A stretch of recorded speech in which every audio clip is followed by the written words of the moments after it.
Ooh, WrestleMania time soon. Fuck yeah, we all love WrestleMania, don't we? WrestleMania is the best time of the year, and it's all we look forward to ever.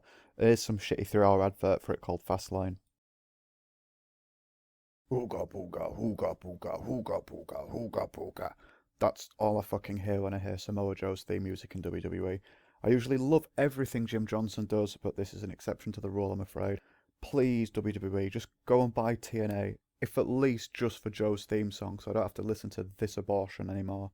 It's alright people saying it's not as bad as when he first came to NXT, but that's just like saying a punch in the balls isn't as bad as a kick in the balls. You don't want either. I mean, they may as well just have him packaged as Umaga, or what TNA tried to do with all the tribal designs down his face. Just horrid. Anyway, it was a good match to open up the pay-per-view. Sami Zayn tried his hardest, but Joe just paggered the fuck out of him and put him to sleep. Didn't even give him a chance to tap out. And we're only one match into the fucking pay-per-view, and we've got an advert for WrestleMania already. Fantastic. Was that a bit of a spoiler as well, having The Undertaker in that promo? I don't recall any mention of his involvement in WrestleMania this year, yet. Charles the Dwarf's backstage interviewing Bayley. Bayley does his usual waffle, waffle, waffle, waffle, waffle. And then Nia the bitch-fister Jax appears, and she says she's about to go and rip Sasha Banks to shreds. And if Charlotte doesn't manage to get the belt off Bayley tonight, she'll happily do so. You could simply take any pre-existing Enzo and Kaz match and thumb it in at 3 AM softly here. Same old shit, 90% of the time Enzo just getting his ass handed to him. Then Big Kaz comes in, does 2 moves, twice, hits an impressive elbow, and then sets up for the boom shakalaka. They hit it, but they're too close to the ropes, and Gallows breaks it up. After he interferes, he takes out Big Kaz. Anderson rattles Enzo's brain with a running knee, and then they finish him there. Even though Enzo did have his foot on the rope, Gallows swept it off, thankfully keeping the tag belts away from Enzo and fucking Kaz. We join Mick Foley backstage now, and since Monday Night Raw, Foley seems to have stayed away from his Dr. House-style breakdown. He's obviously on the phone with Stephanie, who's trying to micromanage while she's stuck at the airport. She tries to give Mick a list of instructions and says she's going to stay on the phone all night, and then the phone breaks, and Foley just seems quite amused and happy with it. So even though he has gone back to wearing colours, he may have actually lost the plot already, or is very close to doing so. Before we get into the match between Sasha Banks and Nia Jax, we take a quick trip to the German announce table, where we see that Tim Haber isn't half as sassy as he was at the last pay-per-view. Although it's not really relevant to anything, I was just tickled last time by his sour face, and he seems to have wound his neck in this time. So we have an alright match between Nia and Sasha. Nia works the legs, Sasha works flexibility, then Nia looks like she's going to wrap it up, but then Sasha rolls her up and shocks the shit out of her. And I'm sure the face she's pulling there is guaranteeing a fisting in the near future. And yet another WrestleMania promo so soon into the pay-per-view. Alright, this is their network advert, but it focuses primarily on selling WrestleMania, just further proving my argument that it's all they care about for the entire year, it seems. Immediately following Fastlane, we see Renee Young special guest starring on an episode of To Catch a Predator. Jerry Lawler just heard the word young and was up there like a rat up a drain pipe. Earlier on tonight, the Dirty Foreigners fell out in Mick Foley's office. Both Mahal and Rusev demand singles competition. Foley adheres and tells them to go and wait in the ring and decide between themselves who's going to start off. Rusev and Ninja Mahal evidently aren't on the same page. They can't come to a decision on who's going to start, so they fight for a bit until Rusev gets knocked out outside. Cesaro comes out to face Jinder, and they put on an alright match, but nobody in the crowd seems invested. Everyone seems to have gone for a piss. Jinder looked pretty strong through the match. He found underhanded ways to get around Cesaro's strength and ability. But then as Rusev woke up on the outside, this distracted Mahal. He turned around and was decapitated with a pop-up European uppercut. Then once Cesaro leaves, Rusev comes in and mulls Jinder for a bit. Yep, well done crowd, chanting USA at these two. I love wrestling fans. Yep, that's right, go on. Yep, it's okay. You can chant for USA now. Yeah, that's right, one of them's American. Oh, no, they've gone to a Let's Go Lana chant. That's how keen for these two they are. At least the Big Show got his nips out for Vince. You know, veteran knowledge there. And it took 3 choke slams to satisfy both the Big Show and the crowd. It's very nice that the crowd aren't chanting for him to retire, like I mentioned on Raw this week. And it was even nicer for the Big Show to protect Rusev's credibility in a way, because he had to use 3 choke slams and then that unguarded knockout punch in the turnbuckle. Yeah, the big old wobbly-kneed dog sort of like just beating the young upcoming pup, but he didn't just shit all over him and finish him with ease. Good stuff. Jesus fucking tap dancing Christ, do you lot never learn your fucking lesson? Royal Rumble, not so long ago, he did nothing but overhype the shit out of that, and what happened? It was a big bag of gash flaps. Last year's WrestleMania, overhyped the shit out of that. What happened there? Yeah, nobody fucking liked it. I didn't like it, can't think of many people that actually did. We can look back over the years, and you've just done that more and more and more as time's gone on. When is it going to end, and when are you going to put some time in the fucking substance rather than just the packaging? Fuck's sake. Behave. Charles the Dwarf pesters Kevin Owens backstage. Kevin Owens says Goldberg doesn't stand a chance tonight and the WWE is going to be the Kevin Owens show as long as he wants it to be. And then, Mia Moore, Corey Graves is tickled to hear we're taking another look at Austin Aries' beautiful package. You fucking hurt after this match.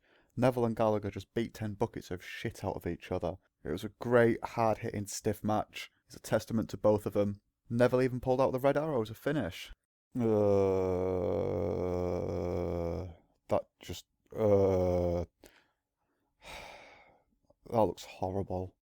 We return backstage now with Charles the Dwarf, who has somewhat of a surprise guest in Paul Heyman. Heyman says that Brock may, or may not be here as well, but either way, whatever the result is tonight, Brock's going to win. Goldberg brings the belt to Mania, Lesnar wins. If Owens exposes a weakness to Goldberg tonight, Lesnar wins. Nice to see him in such a bouncy good mood. He's like some kind of sassy street cat. Oh, now I'm going to grumble again. I feel like someone sat outside my house throwing stones at my window. The New Day have got yet another bit of merchandise that advertises other merchandise. They had the t-shirt for the New Day ice cream last week, and now they've got an umbrella which I'm assuming is on sale as well.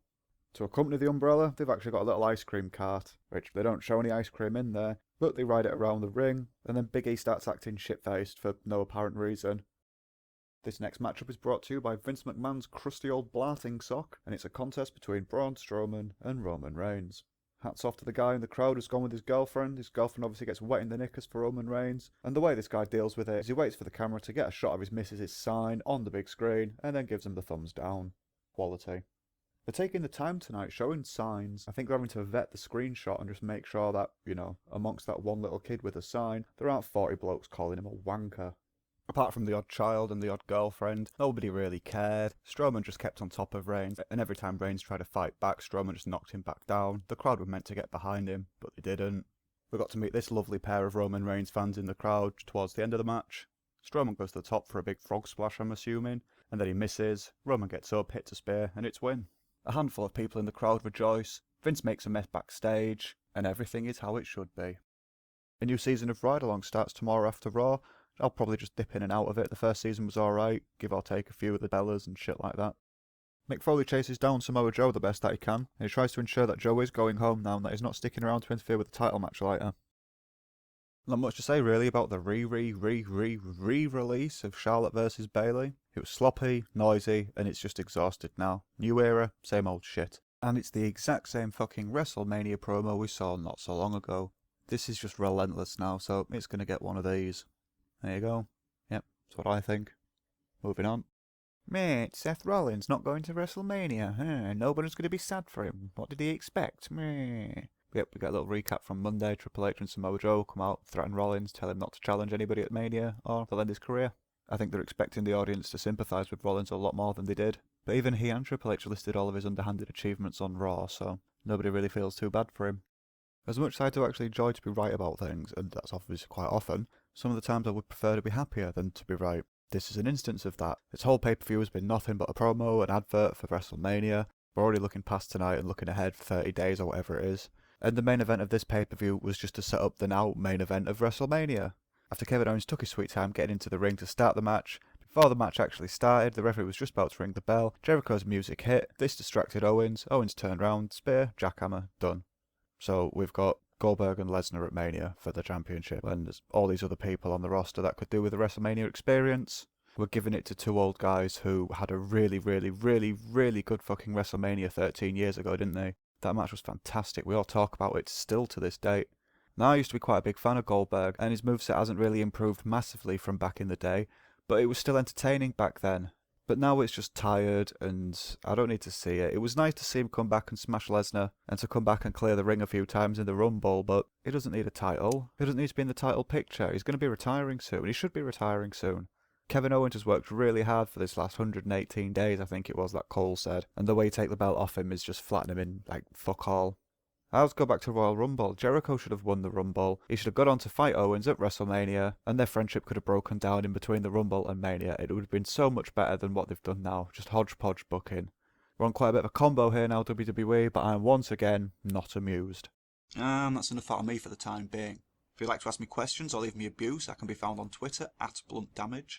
If you'd like to leave a comment with the video, you can follow the link in the description to the Botchamania site and do so there. And while you're on the Botchamania site, you can check out 10 quality years of Botchamania, obviously. the entire backlog of my Raw rant all the way back to my written pieces, Vinny's midweek wrestling write-ups, and a shit ton more great stuff to keep you busy on the site. Also, if you like my theme music, the band are The Colour Fire, they can be found at www.thecolourfire.com. Thanks for watching, and I'll see you next time.